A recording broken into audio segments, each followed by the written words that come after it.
Welcome! I'm John Denor, and this is Goblin Points. The floodgates have opened, and Drawsteel is here in full.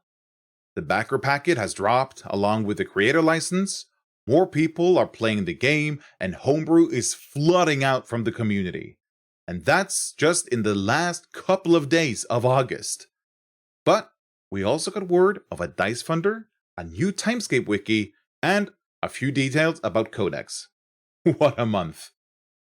Let's start with MCDM's announcement of a crowdfunder for dice sets, tailored for Drawsteel. The campaign is called New Dice for a New Game, and launches on the 20th of September, 13 o'clock GMT. Add or subtract your time zone difference accordingly. The dice included in a set are two 20-sided D10s, and one 6-sided D3, and the price is $20. These are dice that are meant to be used, not to display, so there will not be any metal dice or exotic materials. The dice will be produced by Chesex, a veteran in the dice business. There will be 5 color sets to choose from, one for each of the 5 classes included in the playtest packets: Conduit, Elementalist, Fury, Shadow, and Tactician. Each set is dedicated to the iconic character for that class. There will be details about the character and a unique title which grants an ability.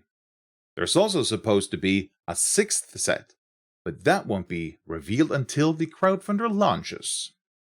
And who are these iconic characters, I hear you wonder? Well, in the core rules, whenever there's a reference to a class in the art or the lore, it's always the same character. In the case of Tactician, that's Sir John, a strong name.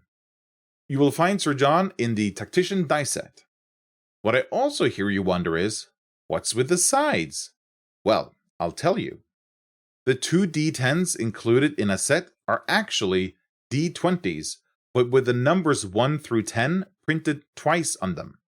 These are colloquially known as Djordice in the Discord community, named after one of the members on the design team who popularized them. But why Djordice? Well, a lot of people prefer rolling D20s over D10s, as they tend to roll better, which is more satisfying, and some make it a point that a D10 is not a platonic solid. I'll let you Google that one on your own. It is important to note, however, that a Djordi is not 2d10. A single Djordi will give the same result as a regular d10, so you'll still need to roll 2 to make a power roll. There will also be a d3 in the set.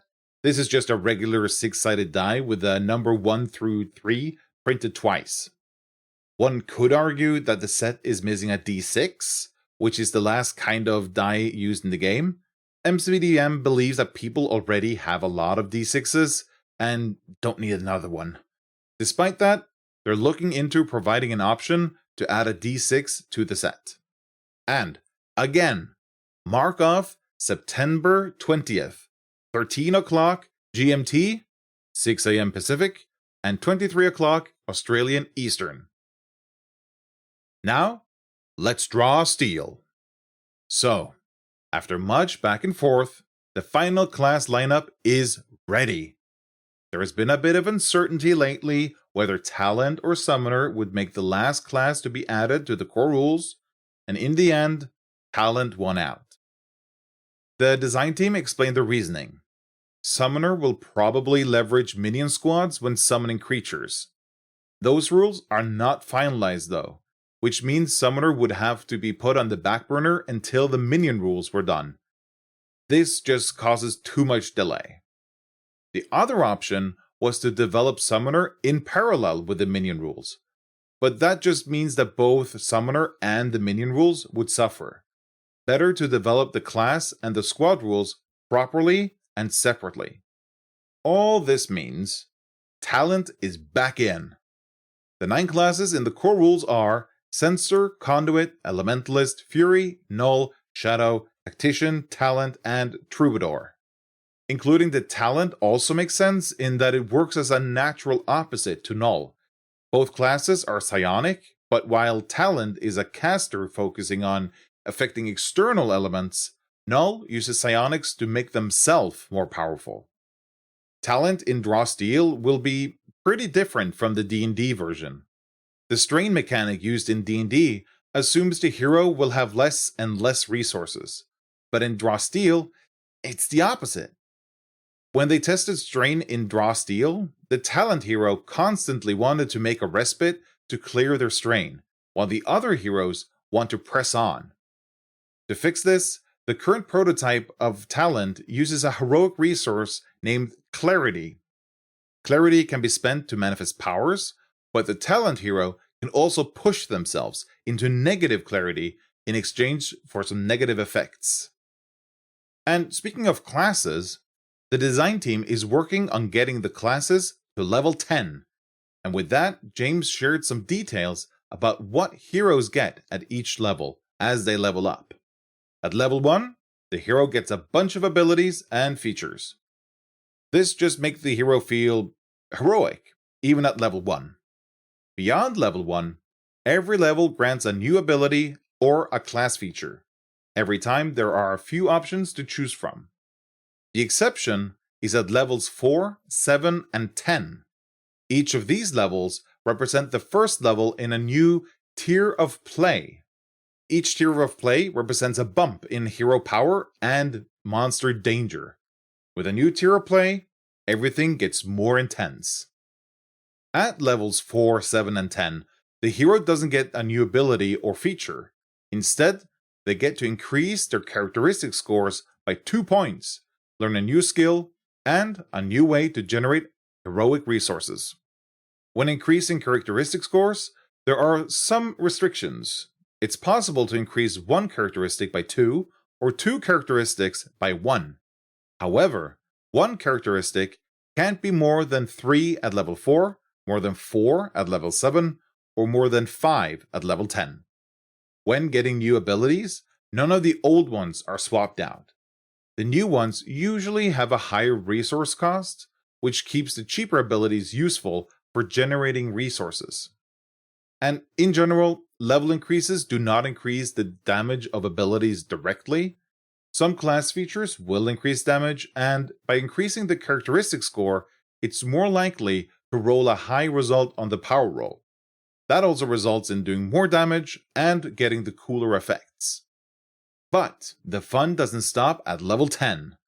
There are no more levels to gain, but there are still titles to be earned. These endgame titles are usually more powerful than the titles gained when adventuring before level 10.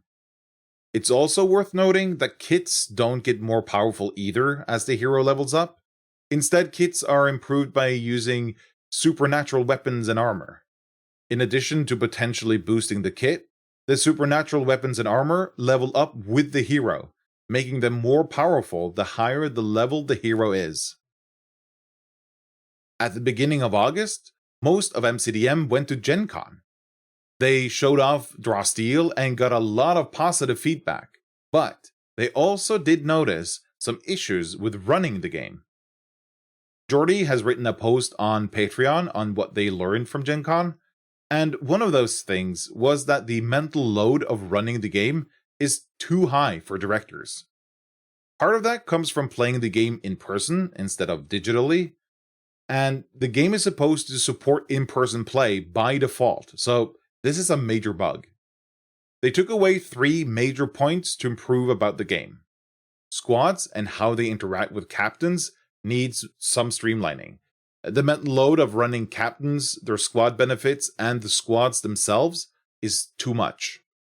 There are too many options to spend villain points on. It's just too difficult to remember them all. They're going to reduce the number of options, instead making each of them more impactful. They're also looking at conditions. When a lot of conditions being applied during battle, it's hard to keep track of them all and remember what they all do. The feedback is that directors are interested in complex mechanics, but they need to be simpler to run. The goal is to retain the number of options and opportunities to run interesting combat, but not make it too difficult. And now, what's maybe the biggest news of August, The backer playtest packet is finally here and ready to download. The packet is mostly the same as the one that patrons got a month ago. The two big updates are the new adventure, Bay of Blackbottom, and the Ancestry artwork. The Bay of Blackbottom is a prequel to the Fall of Blackbottom.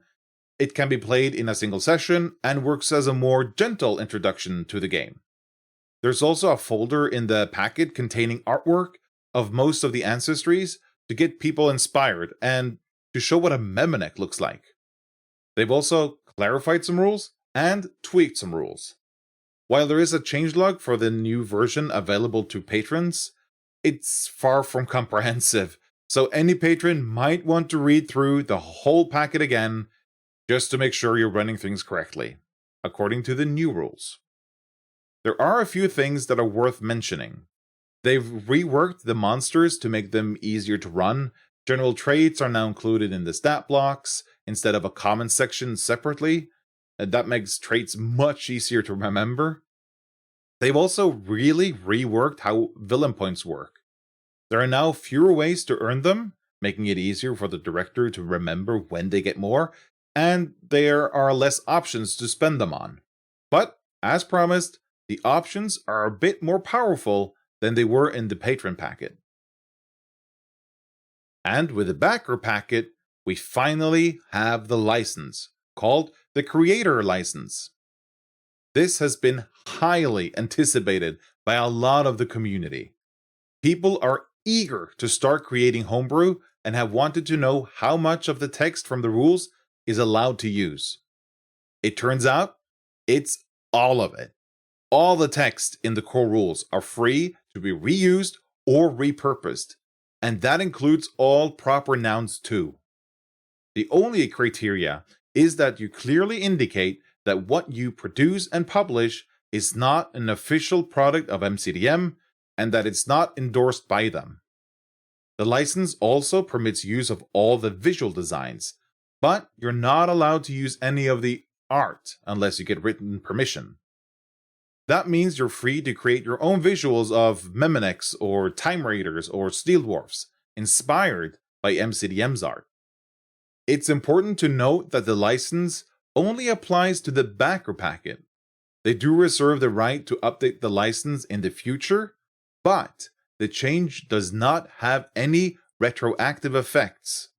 If the license changes, it will only be in effect for products they publish after the license change. Any previous product is still under the license that was current during its release. This also means that if you want to publish a product and only use content from an older publication, you can use the old license current to that product, even though there might be a newer version of the license. Before the drop of the license, Matt also explained that he and MCDM have a deep belief in having an open license. They believe that the open license will be essential to make the game successful. The actual customers of MCDM are the directors and creators. Making it difficult or complicated for them to enjoy the game just makes them leave. And, of course, the release of the license opened the proverbial floodgates of Homebrew. Only minutes after the license went live, people started publishing the Homebrew they'd been working on since the patron packet dropped. There's already multiple adventures, some one-shots, some that'll last multiple sessions, a bunch of kits, a lot of subclasses, some new classes, many ancestries, including ones made for other settings than the Timescape, and some tools for character creation and encounter building. If you have access to the new playtest packet for backers, I highly encourage you to check out the Draw Steel Homebrew section of the Discord, where people are actively sharing new stuff all the time. Link directly to the channel in the show notes. And now, at the end of the section on Draw Steel, there's a few tidbits that's worth mentioning, even though there's not much to say. Here's Mott's Miscellaneous. First, crits have changed to apply on both natural 19s and 20s. Previously, natural 20 guaranteed a tier 3 result, while natural 19 and 20 in combat awarded an extra action. Now, both natural 19s and 20s guarantee Tier 3 and when in combat, an extra action.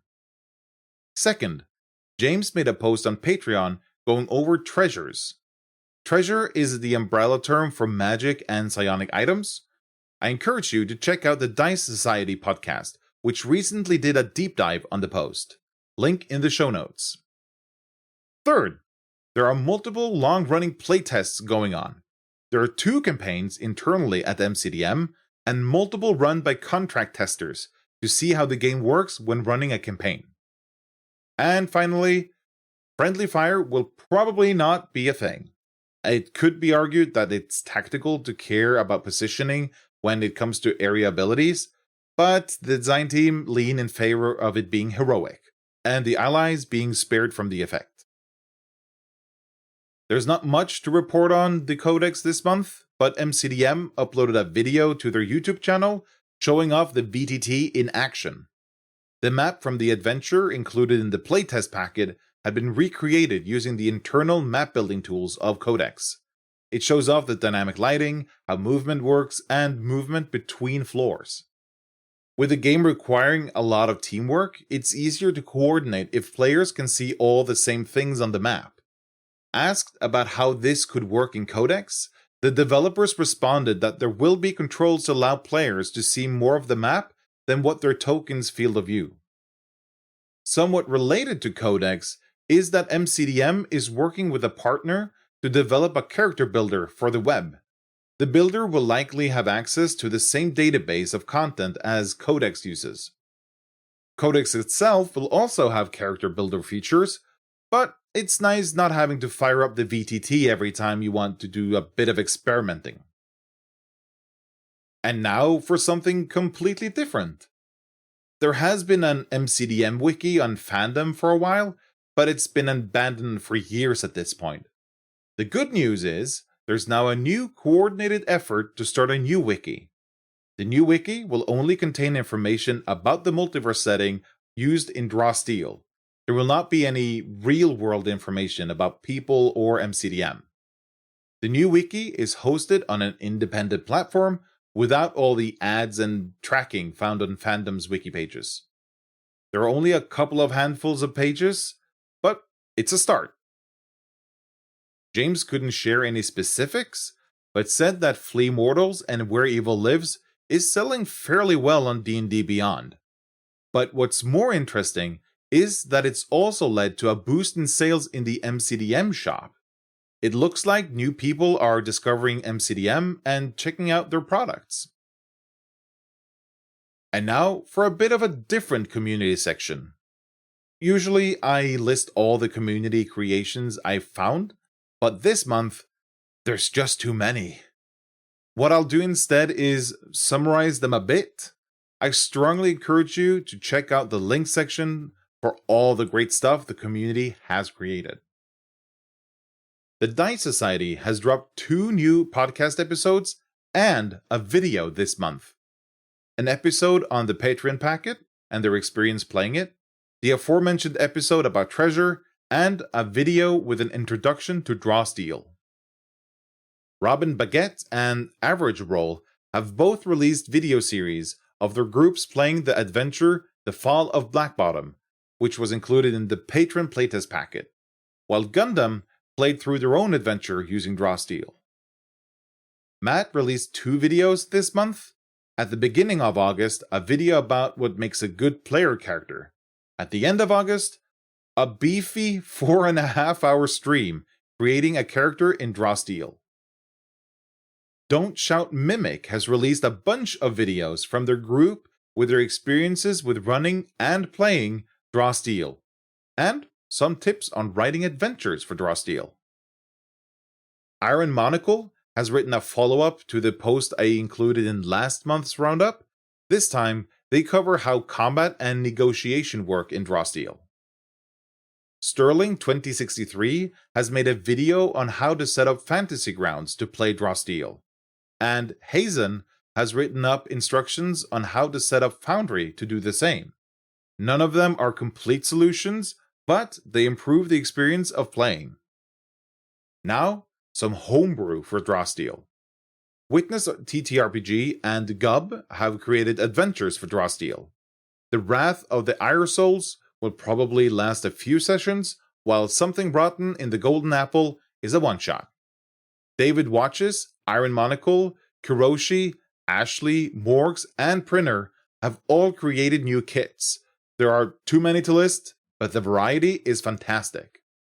TDAW's MP132, Tamwin5, and Random Number 46 have all created new classes and subclasses. You've got Detective and Gunslingers, and more. Aestus RPG have created a treasure item, an artifact to be specific. And Mr. Matt Dollar has created a character builder in Google Sheets to help with character creation. And last but not least, some 5e homebrew. Hunter AVP 343 has made a collection of Knoll units for use in Kingdoms and Warfare. Electrolumen has created a Tusker Demon companion, and Sparior has created an Empress of Shadow, a CR23 demon.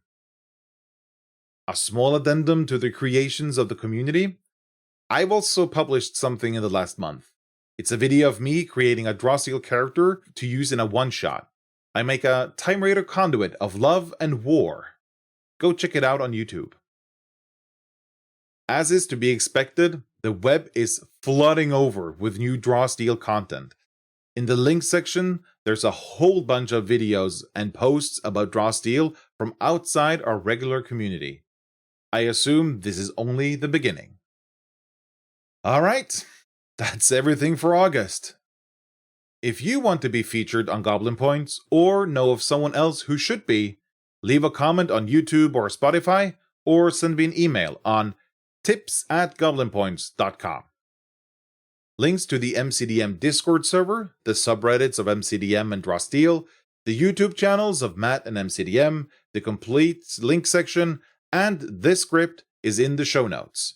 It's also on goblinpoints.com. Next episode is on the 20th. I'll be talking with Tamwin about the backer packet, running Draw Steel, and his homebrew. See you next time. Snackis.